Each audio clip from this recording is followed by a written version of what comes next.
Two more goals for you on Sunday against Nebraska.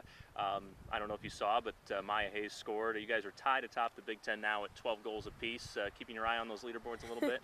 Yeah, I just like to, anything across the whole conference I like to look at, even like percentage saves and stuff like that. So I definitely keep an eye on stuff like that. As you look back at Sunday's game, how would you evaluate how you guys performed offensively against a pretty good Nebraska team? I think we did all right. I definitely think there's stuff we could have done better. They're a good team, a good defensive team. They like to sit back. They have pretty much everyone behind the ball at all times, and so I think it was made it a little more difficult for us to get possession and get our movement in between those gaps. But I think we did an all right job.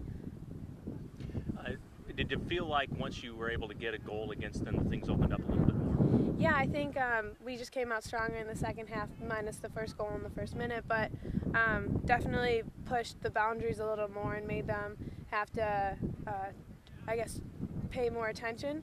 And I think definitely things opened up once we started moving.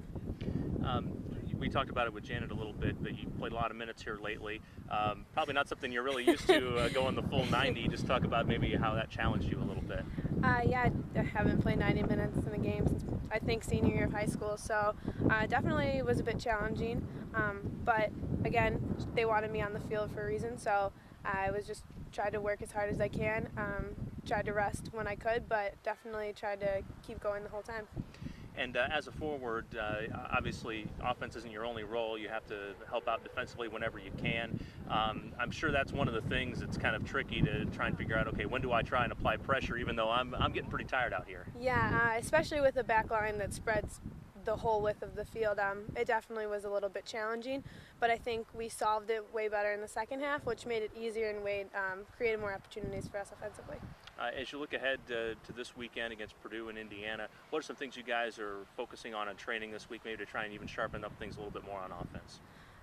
Fixing our communication. We call ourselves a constantly communicating team, but some things that happened over the weekend were because we didn't communicate. So I think we're definitely focusing on that and being responsible for our own, or holding ourselves accountable, man marking in the box, getting pressure on the ball when we can. So I think just doing all the little things right is something we're going to focus on. Does fatigue play into that, do you think, as you get a little more tired? Does the communication become even a little bit more difficult just to think about doing it all the time?